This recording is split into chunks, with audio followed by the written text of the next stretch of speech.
नोटों की गड्डी जलती है, एक से बढ़कर एक रिपोर्ट आ जाते हैं, 3 जजों की टीम का रिपोर्ट आ जाता है, लेकिन उसके बावजूद यशवंत वर्मा, जस्टिस यशवंत वर्मा किस तरीके से जो है लीपापोती करने का काम करते हैं और वो सच लोगों के सामने नहीं आ पाता है।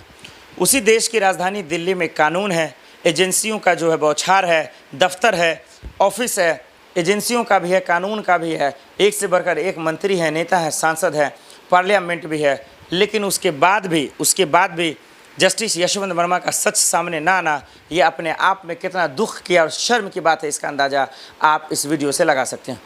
दर्शकों, आज हम इस वीडियो में ये चर्चा करेंगे और बात करेंगे कि महाभियोग आएगा तो जस्टिस यशवंत वर्मा का क्या होगा।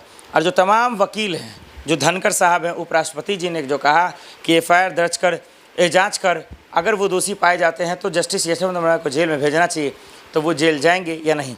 लेकिन इन सब चीज़ों पर चर्चा करें, महाभियोग पर चर्चा करें, राष्ट्रपति जी, प्रधानमंत्री जी और पार्लियामेंट के अंदर बात करें, उससे पहले हम बात करना चाहते हैं सुप्रीम कोर्ट के अंदर, वकीलों के अंदर, कि ये लोग जो बातें कह रहे हैं, जो जांच की टीम हुई, जो जांच हुई, क्या इस लिहाज से जस्टिस यशवंत वर्मा का क्या इलाज होना चाहिए। हम सबसे पहले रुख करना चाहते हैं जस्टिस यशवंत वर्मा को लेकर, एक ब्रीफ में समझा देते हैं कि मामला क्या है। दिल्ली के ये जज थे, अब इलाहाबाद हाई कोर्ट के जज हो गए जस्टिस यशवंत वर्मा। उनके बंगले पर नोटों की गड्डी जली, सवाले उठे, पता लगाया गया ये पैसा किसका है।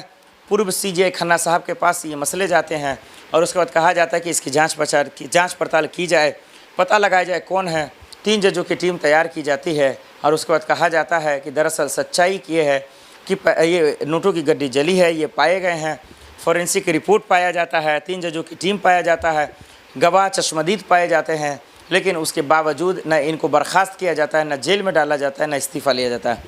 पूर्व सीजीआई खन्ना साहब कहते हैं कि भाई इनको दरअसल जो है जेल में इनको जो है दरअसल बर्खास्त करो, पद से हटाओ, कुर्सी छीनो, लेकिन ऐसा कुछ नहीं होता।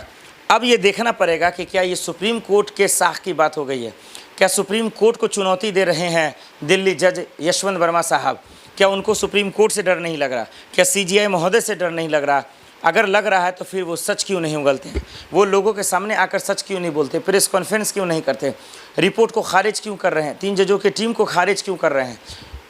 जस्टिस यशवंत वर्मा को इस रिपोर्ट पे भरोसा क्यों नहीं है, इस रिपोर्ट पे यकीन क्यों नहीं है, क्यों इनको लगता है कि दरअसल ये गलत है, ये सब सही नहीं है। ये तमाम सवाल अब कानूनी पेच में फंसने के साथ साथ न्यायपालिका में भी फंस चुका है। अब ये फैसला सीजीआई गवाई साहब को ही करना है। सुप्रीम कोर्ट ने रिपोर्ट राष्ट्रपति को सौंप दिया, सुप्रीम कोर्ट ने प्रधानमंत्री को सौंप दिया और ये मामला वहाँ जाकर अटक गया। अब महाभियोग लाने की चर्चा चल रही है। महाभियोग क्या होता है, कैसे लाया जाता है, जजों पे कैसे लाया जाता है, ये हम आपको बताएंगे। लेकिन सवाल ये है दर्शकों, इसी देश में कानून है, एजेंसियां हैं, सीबीआई है, ईडी है, आईडी है, आईटी रेड है, तमाम चीज़ें, एक से बढ़कर एक कानून है। स्कैम को पर्दाफाश करने का है, डिजिटल स्कैम को पर्दाफाश करने का है, लेकिन आज तक ये पता नहीं चल पाया कि नोटों की गड्डी कैसे जली। दिल्ली जज यशवंत वर्मा के पास इतने पैसे कहाँ से आए, बंगले से कहाँ से आए, चश्मदीद गवाह हैं, रिपोर्ट है, लेकिन इसके बावजूद तमाम लोग खामोश हैं, तमाम लोग चुप हैं, इस तमाशे को, इस नज़ारे को देख रहे हैं, लुत्फ़ उठा रहे हैं। किसी को कोई चिंता नहीं है, किसी को कोई फिक्र नहीं है, कानून अपना काम करे या ना करे, अधिकारी अपना काम करे या ना करे, जांच हो या ना हो, वो जेल जाए या ना जाए, बस भाई कहाँ से पैसे आए, जल गए, बात ख़त्म, रफा दफा। कौन इसमें शामिल था, किसके पीछे कौन था, कोई पता लगाने की कोशिश कर ही ना रहा है, चाहे वो सत्ता पक्ष या फिर विपक्ष। अब आज समझ ही में नहीं आता कि सत्ता पक्ष मर गया या विपक्ष मर गया या फिर ये बेशर्म मीडिया मर गई है, क्योंकि इतना बड़ा कांड होने के बाद अगर जस्टिस यशवंत वर्मा का इंटरव्यू ना हो, उसका सच सामने ना आए, इससे बड़ा घोर अपमान क्या ही हो सकता है। अब देखते हैं कि जस्टिस यशवंत वर्मा का इलाज महाभियोग के द्वारा क्या हो पाएगा, क्या सच सामने आ पाएगा। अब हम आपको रिपोर्ट के माध्यम से समझाते हैं।